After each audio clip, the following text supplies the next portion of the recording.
Hello dear students, मैं हूं आपकी अपनी टीचर। आप सभी का तहे दिल से इस्तकबाल करती हूं आपके अपने चैनल माय गिफ्ट क्लासेस में। आज की हमारी क्लास व्यंजन पर आधारित क्लास है, जो कि लेक्चर क्लास होने वाली है। इससे पहले की क्लास में भी हमने व्यंजन पढ़ा था और आज उसके आगे से हम क्लास लेंगे। जल्दी से रिवीजन कर लेते हैं। जो में कल हमने जाना था कि व्यंजन क्या होते हैं और इनकी मूल संख्या कितनी है, कुल संख्या कितनी है। जो वर्ड बिना स्वरों की सहायता के ना बोले जाए वो व्यंजन कहलाते हैं। हमने जाना था इनकी कुल संख्या कितनी थी। इनकी कुल संख्या हमने पढ़ी थी 39। उनकी मूल संख्या कितनी है? इनकी मूल संख्या है 33। फिर हम जाना था व्यंजन के प्रकार, स्पर्श व्यंजन, अंतःस्थ व्यंजन, ऊष्म व्यंजन। स्पर्श व्यंजनों के बारे में हमने पढ़ा कि इनकी कुल संख्या 25 होती है, मूल संख्या 16। अंतःस्थ व्यंजन कितने होते? 4 होते हैं, 11 अलावा। ऊष्म व्यंजनों की संख्या भी 4 है, शा, शा, सा और हा। फिर हमने जाना था संयुक्त व्यंजन के बारे में। ये 4 होते हैं, छत्र, श्र और ज्ञा। फिर हमने व्यंजनों का उच्चार स्थान पढ़ा था, जहाँ पे हमने डिटेल के साथ जाना था कि कौन से अक्षर कहाँ से उच्चारित होते हैं। ठीक है, अब हम आगे की क्लास को आज पढ़ते हैं। प्रयत्न के आधार पर व्यंजन के प्रकार। अभी ऊपर हमने पढ़ा था कि उच्चारण के स्थान पर व्यंजनों के बारे में हमने ऊपर जाना। अब यहाँ पर हम पढ़ने वाले हैं कि प्रयत्न के आधार पर व्यंजन के कौन कौन से प्रकार हैं। तो प्रयत्न के आधार पर व्यंजन के 8 प्रकार हैं। पहला, स्पर्श व्यंजन। स्पर्श व्यंजन हम पढ़ चुके हैं, यहाँ पर हमें वापस से याद रखना है। फिर से जब प्रयत्न के आधार पर हम इनके प्रकारों को पढ़ते हैं तो यहाँ पर भी स्पर्श व्यंजनों की बात होती है और संख्या इनकी बदलेगी नहीं, वही रहेगी कि इनकी कुल संख्या 25 है और मूल संख्या 16। और 25 और 16 को मैंने एकदम डिटेल से बहुत ही अच्छे तरीके से ऊपर आपको समझा दिया है कि कैसे इनकी संख्या कुल 25 है और मूल 16। इसके बाद आता है दूसरा, स्पर्श संघर्षी। स्पर्श संघर्षी व्यंजन क्या है?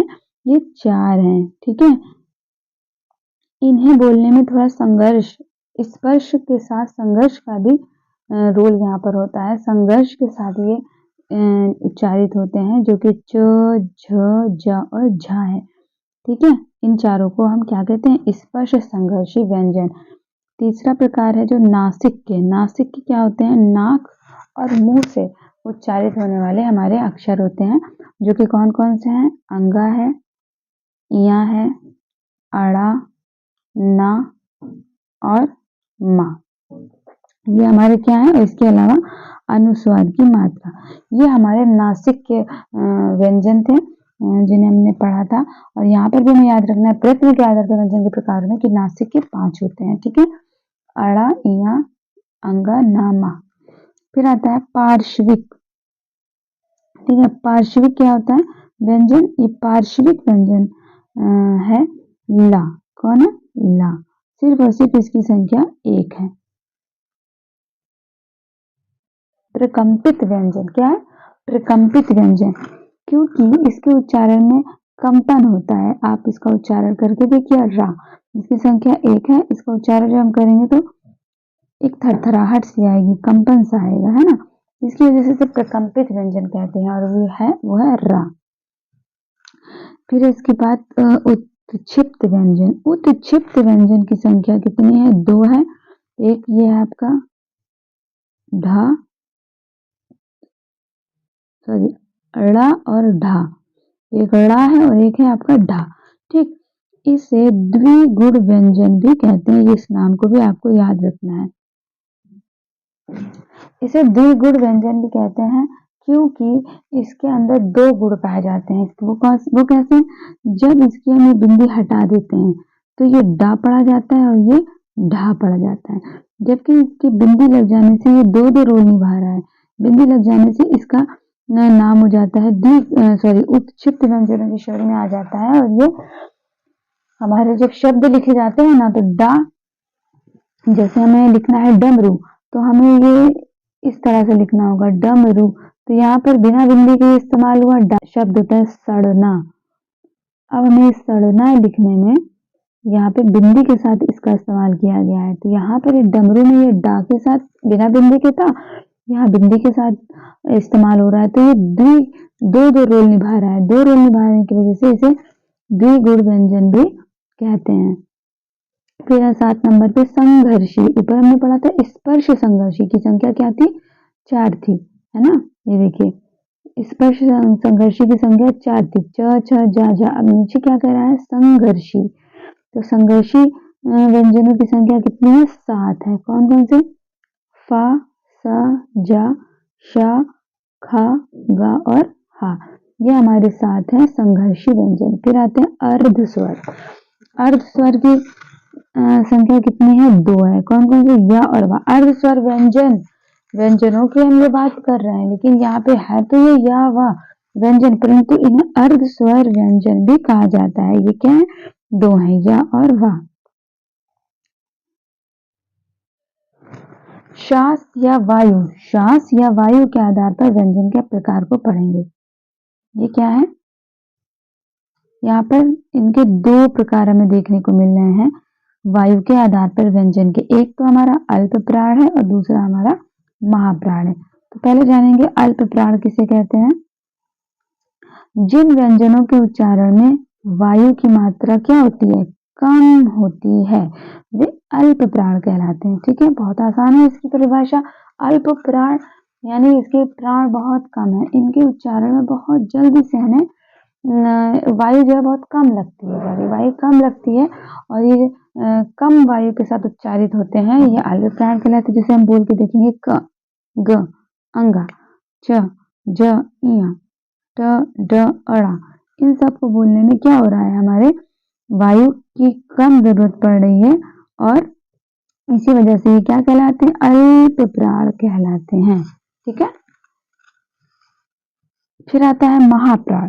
तो जिन व्यंजनों के उच्चारण में वायु की मात्रा क्या होती है, अधिक होती है। अब इनके उच्चारण करने में क्या हो रहा है, इससे उल्टा हो रहा है मामला। यहाँ पर हो रहा था कम, तो अल्प प्राण थे, यहाँ पे अधिक वायु की मात्रा हो रही है, तो ये कहलाते हैं महाप्राण। जैसे ख, घ, छ, झ, इन्हें बोलने में अधिक वायु निकल रही है या वायु हमें लेनी पड़ रही है। आप खुद ही बोल करके देख लेंगे तो आपको समझ में आ जाएगा। और ये रहे हमारे सारे के सारे महाप्राण। आगे बढ़ते हैं। हिंदी भाषा में फारसी भाषा के 5 अक्षर।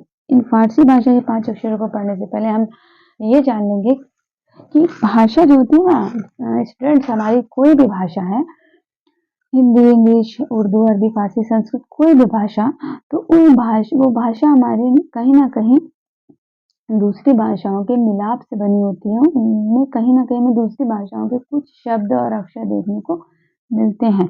तो उसी तरह हमारी हिंदी भाषा में भी दूसरी भाषाओं का मिश्रण किया गया है। ठीक है, तो हम यहाँ पे अब जानने वाले ये हैं कि कौन कौन से अक्षर हैं जिन्हें हमने उधार लिया है दूसरी भाषाओं से और अपने हिंदी भाषा में उन्हें शामिल किया है। तो सबसे पहले जानते हैं कि फारसी भाषा, इस भाषा के कितने अक्षर हैं जिन्हें हमने अपने हिंदी में शामिल किया है। तो यहाँ से हम देख रहे हैं कि 5 अक्षरों को यहाँ पर फारसी भाषा से शामिल किया गया है। कौन से 5 अक्षर, कौन कौन से है वो। तो आप कह रहे होंगे अरे ये फारसी भाषा के अक्षर कहाँ से हो गए, ये तो हमारे हिंदी के ही अक्षर हैं। क्योंकि आपके सामने दिख रहा है आपको क, ख, ग, जा और फा, यही आपको दिख रहा है ना। लेकिन दोस्तों आपको एक चीज और भी दिख रही होगी, क्या, कि ये का नहीं है, सिर्फ इस का के नीचे बिंदी भी रखी हुई है, रखी है ना। और ये सिर्फ खा नहीं है, इसके नीचे बिंदी भी रखी हुई है। तो इसी तरह हम देख रहे हैं इन 5 अक्षरों के नीचे बिंदी रख दी गई है और इस बिंदी के लगते ही ये अब हमारी भाषा के अक्षर नहीं रहे, ये फारसी भाषा के अक्षरों के रूप में रोल अदा कर रहे हैं। अब इनका उच्चारण अगर आपने अच्छे से समझ लिया ना, इनको उच्चारित करना सीख लिया, तो आप ये फारसी भाषा के 5 अक्षरों का जो हमारी भाषा में योगदान है वो समझ पाएंगे। तो समझाने की कोशिश करती हूँ, ध्यान से समझिएगा। जब हमारी हिंदी में कहीं पर भी लिखा होता है ये क्या, ये इस तरह से लिखा है क, बिना बिंदी के, तो ये क, ये इसका उच्चारण क्या होगा, सुनिए ध्यान से, का। ठीक है, क्या है, का। जैसे कहीं लिखा है कमल, तो ये लीजिए हमने पढ़ दिया कमल। ठीक, तो ये तब तो हमारे हिंदी भाषा का ये अक्षर है। अब आपको कहीं पर ये इस अक्षर के नीचे ये बिंदी दिख रही है, तो अभी क नहीं है, अब ये का है, का। यानी अब ये हमारे एकदम हलक, ये जो हमारे मुंह के अंदर एकदम हलक होता है ना, वहां से इसका उच्चारण होता है। जबकि क का उच्चारण कंठ से होता है, और ये का जब बिंदु लग गया तो कंठ के भी आगे और अंदर के स्थान से इसका उच्चारण होता है। इसे हम पढ़ के देख लेते हैं। जैसे कहीं पर लिखा है ये शब्द, इसे पढ़ेंगे कत्ल। अब ये कत्ल नहीं है, ये कत्ल है। ठीक है। इसी के अलावा इसी के साथ हम जैसे पढ़ते हैं, अगला शब्द देखते हैं। कहीं पर लिखा है ये, तो अब ये क्या है? कलम नहीं है। हम पढ़ तो देते हैं क्योंकि हमें सही से उच्चारण करना नहीं आता, इस वजह से हम लिखा तो बिंदी के साथ है पर पढ़ते हैं बिना बिंदी वाला का। हम कह देते हैं कलम, जबकि ये क्या है? कलम है। का आपको बोला कलम। ठीक। इसके अलावा और भी शब्द है हमारे ढेर सारे, हम उनका इस्तेमाल करते हैं, परंतु पता ना होने की वजह से कि हमारे फारसी से उच्चारित फारसी की वजह से इसका उच्चारण हमें का करना है, हम नहीं कर पाते हैं। ठीक है। तो थोड़ा सा आपको प्रैक्टिस करना होगा। कत्ल, कलम, कसम, ये सारे हमारे जो शब्द हैं इनके नीचे बिंदी आ रही है, इसलिए हमें इन्हें हलक से पढ़ना है। इसके बाद हम देखते हैं कहीं पर लिखा होता है जब कुछ इस तरह से,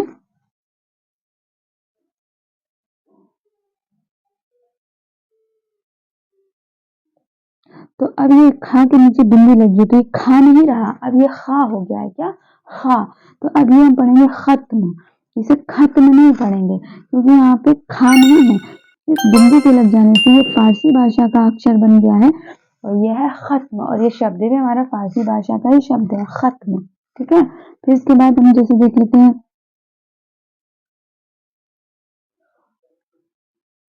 हम बोल देते हैं यहाँ पे ये शब्द पढ़िए आप, तो ये लिखा है खाला, लेकिन ये सही उच्चारण नहीं है क्योंकि खाला नहीं होता, इसके नीचे बिंदी लगी होती है और हमें पढ़ना होता है खाला। ठीक है।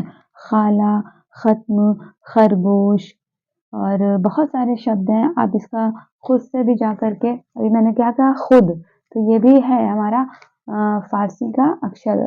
खुद नहीं कहेंगे, खुद। तो आप खुद से जा करके भी सर्च करिएगा और इन शब्दों के बारे में ढेर सारे शब्द निकाल करके इन्हें पढ़ करके प्रैक्टिस करिएगा। ठीक है। फिर इसके बाद हम देख रहे हैं ये गा, ये एक सेकेंड, क्या लिखा है? ये गा। तो जब भी ये शब्द होता है तो हम इसे गा पढ़ते हैं। इससे बनने वाले शब्द होते हैं गमला, गुलदस्ता, गाजर। लेकिन जैसे ही यहाँ पे इसके नीचे आता है बिंदी, तो अब ये गा नहीं हुआ, अब इसका उच्चारण हो गया गा। क्या हो गया? गा। अब इसे आप पढ़ के देखिए, इसे गम नहीं पढ़ेंगे हम, इसे पढ़ेंगे गम। ठीक। इसके अलावा और शब्द से यहाँ कोई दूसरा शब्द ले लेते हैं। अब ये पढ़ा जाएगा गजल। अब यहाँ पे आपने जा, जो कि अभी अगला मेरा अक्षर है, इसे समझाने जा रही हूँ आपको। तो यहाँ पे इसको भी आप समझ लीजिए कि देखिए जो जा है ना, जा के नीचे भी बिंदी लग चुकी है। अब ये जा नहीं रहा, ये भी बन गया है जा। क्या बन गया है? जा। और गा के नीचे बिंदी लगने से ये बन गया है गा। तो इसे पढ़ेंगे गजल, ना कि गजल। अगर जैसे आप कह रहे हैं गजल, सामने वाला सुन ले रहा है और अगर वो ज्ञानी है, वो जान रखा है, वो समझ रहा है फारसी के अक्षर क्या होते हैं, तो वो आपको, आप कितना भी डिग्री ले लीजिए, कितना भी आप पढ़ाई कर लीजिए, लेकिन अगर आपका उच्चारण स्थान सही नहीं है, अक्षरों को आप सही से उच्चारित नहीं कर पा रहे हैं ना, तो सामने वाला आपको देख करके क्या समझेगा कि इसको सही ज्ञान नहीं है, ये ठीक से पढ़ करके नहीं आया है। क्योंकि हम अपनी डिग्री को लेकर के नहीं घूमते हैं, अपने चेहरों पे मैंने नहीं लिखा होता कि हमने इतना पढ़ रखा है। तो हमें सबसे पहले प्रैक्टिस करके अपने इस उच्चारण को सही कर लेना है। ये शब्द जो लिखा हुआ है इसको हम क्या पढ़ेंगे? गजल। और अब आता है हमारे सामने ये जा। जा की बात करें तो ये कहते हैं इसे जा है, जैसे यहाँ पे नीचे बिंदी लग जाती है इसे हम बोलते हैं जा। तो इससे बने शब्द बहुत सारे जाएंगे, जैसे जमाना। अब हम इसे जमाना नहीं पढ़ेंगे, ये हो जाएगा। तो ये तो जमाना, तो किसी चीज को हम जब जमा लेते हैं, फिर इसमें क्या होता है, कोई चीज जमा दी जाती है, वो हो जाएगा ये शब्द जमाना। और हम बोलते भी यही हैं, बोल देते हैं अरे जमाना बहुत खराब चल रहा है। क्या ये अच्छा लग रहा है सुनने में? बोल दिया आपने, सुनने वाला सुन भी ले रहा है, लेकिन सही उच्चारण आप नहीं कर रहे हैं। सही है हमारा उच्चारण जमाना। ठीक है। जमाना, जात, जुल्म, जिक्र, जबरदस्त, ये सारे हमारे शब्द जा से बनने वाले हैं और भी आप इनके बारे में सर्च करिएगा। ठीक है, अब आता है अगला अक्षर जिसे हम पढ़ते हैं क्या, फा। फा पढ़ते हैं, लेकिन जैसे इसके बिंदी नीचे बिंदी लग जाती है हम इसे पढ़ते हैं फा। अब ये क्या हो गया, फा। जैसे हम ये लिखा है कहीं पे इस तरह, अब ये फसल नहीं है, फसल होता भी नहीं है, फा साला फसल नहीं, यहाँ पे नुक्ता है, बिंदी है, इसे हम क्या पढ़ेंगे, फसल। फा है ये, ठीक है। फसल हो गया, फिल्म हो गया, फासला,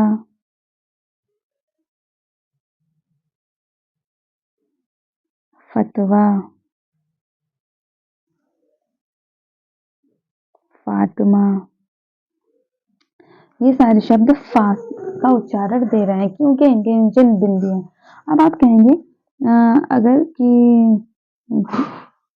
हम लोगों ने सर्च किया और बुक में तो हमें ये नहीं मिला, ठीक है, हमें किताबों में तो नुक्ते के साथ लिखे हुए शब्द नहीं मिले, तो आप ध्यान दीजिएगा कि बहुत ज़्यादा जो हमारी पुरानी पुस्तकें हैं वहाँ पर इस तरह से शब्द आपको लिखे मिलेंगे। अगर किसी शब्द में जैसे कसम लिख रहा है तो वहाँ नुक्ता लगा आपको मिलेगा, लेकिन अब हमारी जो आधुनिक किताबें हैं उनमें जल्दी से आपको नुक्ते बिंदी लगे नहीं मिलेंगे, परंतु इनके लगने और ना लगने से कोई भी फर्क नहीं पड़ता।